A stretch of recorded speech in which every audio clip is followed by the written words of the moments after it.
atau kehidupan. Untuk dapat menerapkannya dalam kajian sastra, dibutuhkan data-data yang berhubungan dengan realitas yang ada di luar karya sastra. Biasanya berupa latar belakang atau sumber pencipta karya sastra yang akan dikaji. Misalnya novel tahun 1920-an yang banyak bercerita tentang kawin paksa. Maka dibutuhkan sumber dan budaya pada tahun tersebut yang berupa latar belakang sumber penciptaannya. Secara mimetik, dalam proses penciptaan karya sastra, sastrawan tentu saja telah melakukan pengamatan yang seksama terhadap kehidupan manusia dalam dunia nyata dan lalu membuat perenungan terhadap kehidupan itu sebelum menuangkan dalam karya sastra. Dengan demikian, karya sastra pada hakikatnya adalah tanggapan seseorang atau pengarang terhadap situasi di sekelilingnya. Pandangan semacam ini berangkat dari pemikiran bahwa karya sastra merupakan refleksi kehidupan nyata.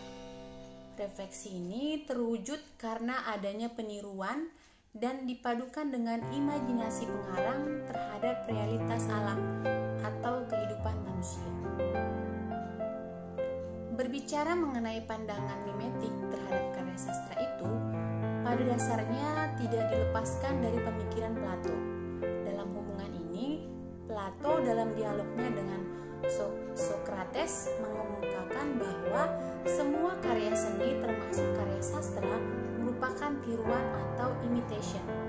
Tiruan merupakan istilah relasional yang menyaran adanya dua hal, yakni yang dapat ditiru atau the imitable dan tiruannya the imitation, dan sejumlah hubungan antara keduanya. Hubungan dua hal tadi terlihat dalam 3 kategori. Yang pertama, adanya ide-ide abadi dan ide-ide yang tidak bisa berubah. Yang kedua, adanya refleksi dari ide abadi dalam wujud dunia rekaan baik natural maupun artifisial. Dan yang ketiga, adanya refleksi dari kategori kedua sebagaimana terlihat adanya suatu bayangan dalam air dan cermin dan karya-karya seni. Yang kedua, pendekatan ekspresif. Secara ekspresif, karya sastra atau seni merupakan hasil pengungkapan sang pencipta seni atau artis tentang pengalaman, pemikiran, perasaan, dan sejenisnya. Pendekatan ekspresif adalah pendekatan yang dalam mengkaji karya sastra memfokuskan perhatiannya pada sastrawan selaku pencipta karya sastra tersebut. Pendekatan ini memandang karya sastra sebagai ekspresi sastrawan, sebagai curahan perasaan atau luapan perasaan dan pikiran sastrawan, atau sebagai produk imajinasi sastrawan yang bekerja dengan persepsi-persepsi, pikiran atau perasaannya. Karena itu, untuk menerapkan pendekatan ini dalam kajian sastra, dibutuhkan sejumlah data yang berhubungan dengan diri sastrawan seperti kapan dan di mana dia dilahirkan, pendidikan sastrawan, agama, latar belakang sosial budayanya, juga pandangan kelompok sosialnya.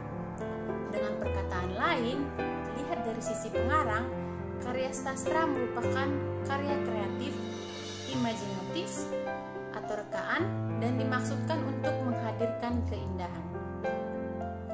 Dalam kaitan dengan proses penciptaan karya sastra, seorang pengarang berhadapan dengan suatu kenyataan yang ada dalam masyarakat atau realitas objektif. Realitas objektif bisa berbentuk peristiwa-peristiwa, norma-norma, tata nilai, pandangan hidup, dan bentuk-bentuk realitas objektif yang ada dalam masyarakat. Karya sastra atau karya seni dituntut untuk memberikan hiburan atau entertainment. Maka dari itu, keindahan, kesegaran, kemenarikan, dan sejenisnya harus menyertai karya sastra itu. Karena sifatnya yang kreatif, imajinatif, karya sastra mengarah pada dunia rekaan sang penciptanya. Karya sastra, novel misalnya, menyuguhkan cerita. Tokoh-tokoh berikut perilaku yang menyertai dan segala aspek pendukung cerita itu merupakan hasil kreasi dari penciptanya. Sebagai karya seni, karya sastra dicipta dengan menonjolkan aspek seninya atau aspek estetis dalam upaya untuk memberikan hiburan atau entertainment bagi penikmatnya.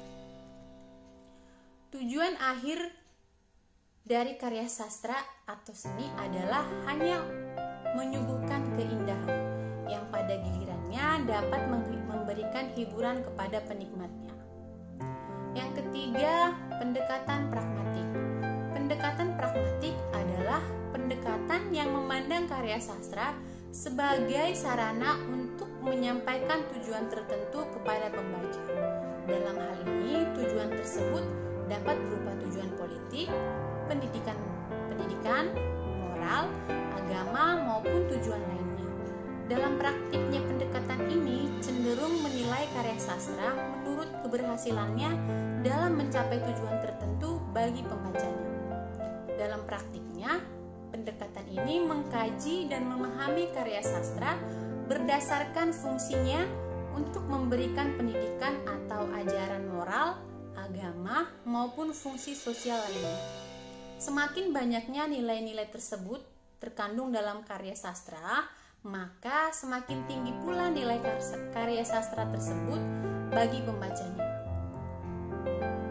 Karya seni yang menghibur dan bermanfaat harus dilihat secara simultan, tidak secara terpisah antara satu dengan yang lainnya.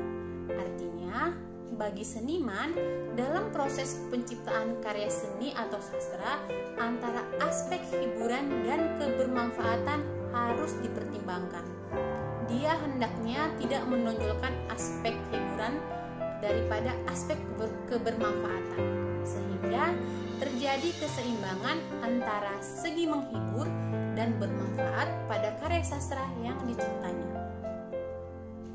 Secara pragmatis, selain sebagai sarana hiburan, pesan-pesan moral yang dihadirkan oleh karya sastra atau seni bisa dimanfaatkan oleh para penikmatnya sebagai bahan perenungan.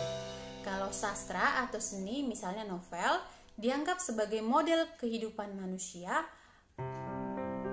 betapapun hayalnya, kita bisa melihat model-model atau pola-pola kehidupan yang baik buruk, santun kasar, bermoral amoral, menyegarkan, menyebalkan, atau sejenisnya, misalnya dalam persahabatan, hubungan antar anak-anak, hubungan anak terhadap orang tua atau sebaliknya, hubungan murid terhadap guru atau sebaliknya, dan sebagainya.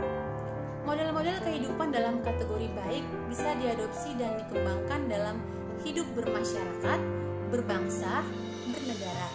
Hal-hal yang tidak baik tentu harus ditinggalkan. Dan yang terakhir adalah pendekatan objektif. Pendekatan objektif adalah pendekatan yang memfokuskan perhatian kepada karya sastra itu sendiri.